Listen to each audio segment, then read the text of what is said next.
ఓం మహాగణాధిపతయే నమః. ఓం గురుభ్యో నమః. ఓం శ్రీమాత్రే నమః. పరమేశ్వర స్వరూపమైనటువంటి జ్యోతిష, వాస్తు మరియు ఇతర అనేకమైనటువంటి శాస్త్రములను మనకు అందించినటువంటి మహర్షులకి నమస్కారం. హయగ్రీవ హయగ్రీవ హయగ్రీవేతియో వదేత్ తస్య నిస్సరతే వాణి జహ్నుకన్యా ప్రవాహవత్. అరుణాం కరుణాతరంగితాక్షీం ధృతపాశాంకుశపుష్పబాణచాపాం అనిమాదిభిరావృతాం మయూకైః అహమిత్యేవ విభావయే భవానీం. శ్రీమాత్రే నమః. ప్రేక్షకులకి ఆ లలితాంబిక అమ్మవారి యొక్క అనుగ్రహం పరిపూర్ణంగా కలగాలని మనస్ఫూర్తిగా కోరుకుంటూ మనం ఈరోజు చెప్పుకోబోయేటువంటి అతి ముఖ్యమైనటువంటి టాపిక్ ఏమిటి అంటే, మనము ఈ యొక్క జన్మలో లైఫ్ జన్మించినప్పుడు ఒక యోగంలో జన్మిస్తాం. అది పర్టికులర్గా పూర్వజన్మ కర్మ. ఆ పూర్వజన్మ కర్మను కనుక మనం సెట్ చేసుకోగలిగితే, అది ఏ రూపంలో వస్తుందో తెలుసుకోగలిగితే, దాని జోలికి వెళ్లకుండా మనం జాగ్రత్త పడగలిగితే 100% మనం సేవ్ అవుతాం. గుర్తుపెట్టుకోండి. అది ఒక్కొక్క లగ్నానికి ఒక్కొక్క రకంగా ఉంటుంది. బట్ నేను మీకు ఇప్పుడు చెప్పేది ఒక్కొక్క లగ్నాన్ని బట్టి జనరల్గా చెప్తాను. బట్ పర్సనల్ చార్ట్లో ఆ యొక్క పూర్వజన్మ కర్మకారకుడు కాంబినేషన్స్ని బట్టి మారుతూ ఉంటుంది. అది అద్భుతమైన యోగాన్ని ఇస్తుంది, ఒకసారి డౌన్ఫాల్ని చేస్తుంది.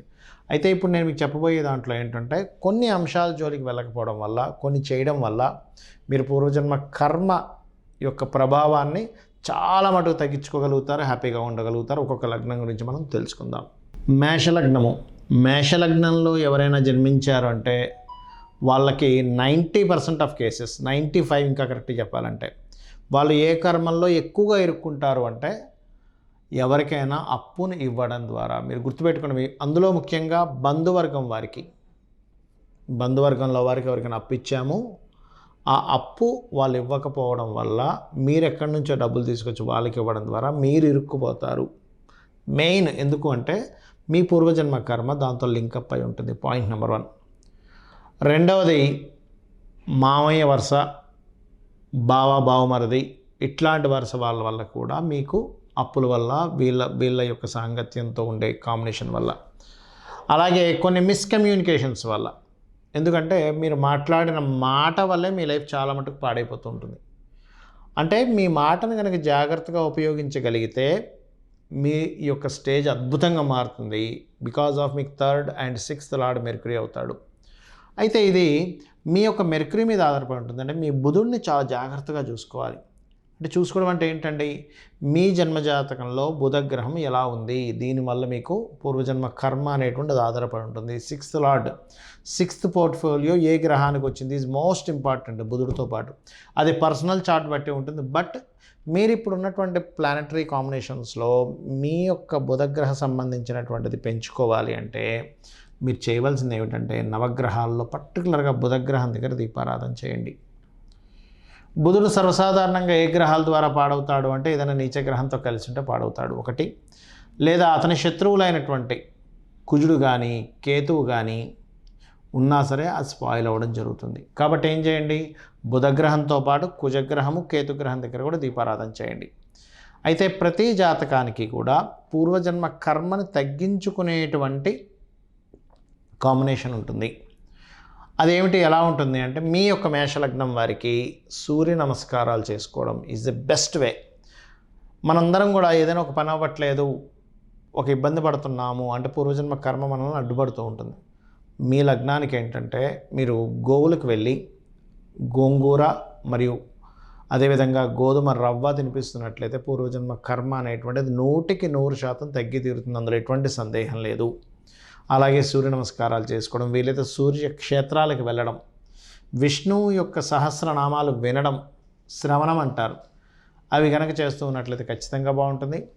అలాగే ఇక్కడ కొన్ని బిజినెస్లోకి ఎంటర్ అవ్వడం వల్ల కూడా, ఎందుకంటే బుధుడు బిజినెస్కి కారకుడు. సో మీరు ఉండకుండా మీరు కొన్ని బిజినెస్లోకి ఎంటర్ అయ్యి ఎవరి చేత నన్ను చేయిస్తున్నప్పుడు ఈ యొక్క కర్మ కనెక్ట్ అవుతుంది. అయితే ఇక్కడ మీకు సందేహం కలగొచ్చామండి, మేష లగ్నం వారికైనా మరి లగ్నం తెలియకపోతే ఏమిటంటే, సెకండ్ ఆప్షన్ కొంతవరకు రాశి పనిచేస్తుంది, లగ్నం పనిచేసినంతగా పనిచేయదు. గుర్తుపెట్టుకోండి. సో మీకేంటంటే మీ లైఫ్ అంతా కూడా అప్పులు, రిలేషన్స్, మాట్లాడిన మాట, ఈ అప్పు చేసి ఏదైనా బిజినెస్ చేయడము, బిజినెస్ కోసం ఇంకెవరికైనా డబ్బులు ఇవ్వడం ద్వారా మీరు ఇరుక్కుంటారు. కాబట్టి దీని జోలికి వెళ్లకుండా సూర్య నమస్కారాలు కనుక చేసుకున్నట్లయితే ఖచ్చితంగా మీరు హ్యాపీగా ఉంటారు. చాలామందికి డేట్ ఆఫ్ బర్త్ ఉండదు. మరి అలాంటప్పుడు పూర్వజన్మ కర్మను తెలుసుకోవడం ఎలాగా అనేటువంటి చాలామందికి డౌట్ వస్తూ ఉంటుంది. ఇక్కడ మీ లైఫ్లో జరిగేటువంటి కొన్ని సంఘటనలు తీసుకొని ఓకే నా లైఫ్ దీంతో కనెక్ట్ అయ్యి ఉందన్నమాట అని అనుకుని కూడా మీరు చేసుకోవచ్చు. అంటే ఉదాహరణకి ఎక్కువ అప్పుల పాలైపోతున్నామండి, బంధువర్గంలో అప్పుల పాలు ఇచ్చే నేను ఇబ్బంది పడుతున్నా అంటే మీ పూర్వజన్మ కర్మ దాంతో కనెక్ట్ అయింది. అప్పుడు మీరు సూర్య నమస్కారాలు చేసుకోండి.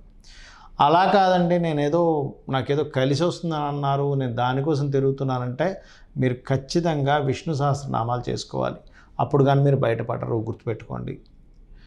లేదు నేను కొంతమంది చూడండి, కొన్ని సినిమా ఫీల్డ్ అను ఫ్యాషన్ రిలేటెడ్ దాంట్లోకి వెళ్ళిపోయి అక్కడ బోల్డ్ అంత ఖర్చు పెట్టేసి, లేకపోతే ఇంకా కరెక్ట్గా చెప్పాలంటే అనవసరమైన గొడవల్లోకి ఇరుక్కుంటారు. అంటే బాగా గొడవల్లోకి ఇరుక్కుంటుంటారు. ఒక చిన్న గొడవ నా లైఫ్లో పెద్ద టర్న్ తీసుకొచ్చింది అంటూ ఉంటారు. అలా మీకు ఏదైనా ఒక గొడవ మూలంగా మీ లైఫ్ ఇబ్బంది పడుతుంది, ప్రతిసారి ఒక గొడవ వల్ల ఇబ్బంది పడుతుందంటే మీరు చేయవలసింది ఏంటంటే లలిత సహస్రనామాలు చేస్తూ ఉండాలి, గోవు క్యారెట్స్ తినిపిస్తూ ఉండాలి. మరి కొంతమందికి ఏమవుతుందంటే ఇక్కడ కట్టిన గృహం వల్ల లేకపోతే ఒక వాహనం తీసుకోవడం వల్ల మీ లైఫ్ ఒక మంచి స్టేజ్గా అసలు టర్న్ అయిపోతుంది. అదే మీ పూర్వజన్మలో ఉండేటువంటి బ్యాడ్ కర్మ. అలాంటప్పుడు చేయవలసింది ఏంటంటే సుబ్రహ్మణ్యేశ్వర స్వామి ఆరాధన చేయాలి. అలా కాకుండా మీరు ఉదాహరణకి జీవిత భాగస్వామి ఎంటర్ అయినప్పటి నుంచే నా లైఫ్ టర్న్ అయింది అంటూ ఉంటారు. అలాంటప్పుడు మీరు చేయవలసింది దక్షిణామూర్తి ఆరాధన. మరికొంతమందికి ఏమవుతుందంటే ఇక్కడ సమ్టైమ్స్ మీరు ఏదైనా ఒక ఫుడ్ రిలేటెడ్ సంబంధించిన బిజినెస్లోకి ఎంటర్ అవ్వడం వల్ల ఇబ్బంది అవుతుంది. అలాంటప్పుడు మీరు చేయవలసింది ఏంటంటే వెంకటేశ్వర స్వామి ఆరాధన. మరికొన్నిసార్లు కొంతమందికి గమనించుకున్నట్లయితే ఇక్కడ గవర్నమెంట్ రిలేటెడ్ వాటి మూలంగా గవర్నమెంట్ కాంట్రాక్ట్ చేయడం వల్ల మీ లైఫ్ తలకిందులు అవుతూ ఉంటుంది. అలాంటప్పుడు కూడా మీరు కాళికా అమ్మవారి ఆరాధన చేస్తే బయటపడగలుగుతారు. మరియు మరికొంతమందికి షేర్ మార్కెటింగ్ ద్వారా కూడా పోతూ ఉంటుంది. ఆర్ సంథింగ్ కొన్ని లైఫ్లో అంటే ఒక్కొక్కసారి ఒక బిజినెస్ చేశాను సార్, అద్భుతమైన వేవ్లోకి వెళ్ళాను, మళ్ళీ డౌన్ఫాల్ అయ్యాను అంటాడు. అలాంటి వాళ్ళు ముఖ్యంగా దత్తాత్రేయుడు ఆరాధన చేసుకోవాలి.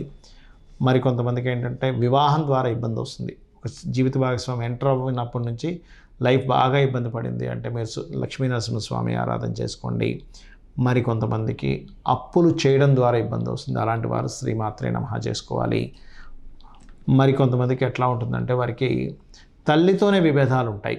అటువంటి వారు విష్ణు సహస్రనామాలు, తండ్రితో ఇబ్బంది ఉందండి, గవర్నమెంట్ వ్యక్తులతో ఇబ్బంది ఉంది అనుకునేటువంటి వారు రాజరాజేశ్వరి అమ్మవారి ఆరాధన చేసుకోవాలి. అంటే ఇవన్నీ ఎందుకంటే మీ యొక్క ప్రాబ్లంను బట్టి కూడా ఉంటుంది. ఒక్కోసారి పూర్వజన్మ కర్మ కనెక్ట్ అయ్యి, ఇది గుర్తుపెట్టుకోండి. అలాగే ఒకటే గుర్తుపెట్టుకోండి, మీ పూర్వజన్మ కర్మ ఎలా ఉన్నా, మీ వాస్తు పరిస్థితులు ఎలా ఉన్నా, మీరు ప్రతిదానికి కూడా ఒక మార్గం ఉంటుంది. ఆ మార్గాల్లో గొప్ప మార్గం ఏమిటి అంటే లలిత అమ్మవారి యొక్క స్తోత్ర పఠనం చేయడము. ఈ విశ్వం మొత్తం నిండున్నటువంటి కనిపిస్తున్న ప్రతిదీ కూడా ఈశ్వరమయం, ఆ విష్ణుమయం అని అనుకుంటూ అందులో ఉండేటువంటి శక్తి ఎవరైతే ఉన్నారో లలితాంబిక అమ్మవారు అని చెప్పి మీరు గుర్తించినట్లయితే 100% మీరు ఈ కర్మ నుంచి బయటపడగలుగుతారు. దీంతో పాటు కొన్ని అలవాట్లు చేసుకోండి. ఉదయం నిద్ర లేచిన వెంటనే కూడా కాసేపు ధ్యానంలో ఉండండి. ఒక half an hour 40 minutes minimum ధ్యానం చేయండి. ఖచ్చితంగా ఏదైనా ఒక ఆలయానికి రెగ్యులర్గా వెళ్ళడం ప్రాక్టీస్ చేసుకోండి, మీ ఇంటి దగ్గరలో ఉండే ఆలయాలకి. అదేవిధంగా వీలున్నప్పుడల్లా ఏదో ఒక మొక్కను నాటండి. ఇవన్నీ కూడా మీ పూర్వజన్మ కర్మలు తగ్గిస్తాయి. వారానికి ఒక్కసారైనా గోశాలకు వెళ్ళడం మీరు చేయండి. మీ దగ్గర ఉన్నటువంటి దాంట్లో మీరు సంపాదించే దాంట్లో ఎంతో కొంత కనీసం నెలకొక్కసారైనా ఎవరికైనా ఒకరికి భోజనం పెట్టండి. ఒక్కసారైనా నెలకి. మీ లైఫ్ ఎంత టర్న్ అవుతుందో చూడండి, అమ్మవారు మిమ్మల్ని ఎలా కాపాడుతుందో చూడండి. శ్రీమాత్రే నమః.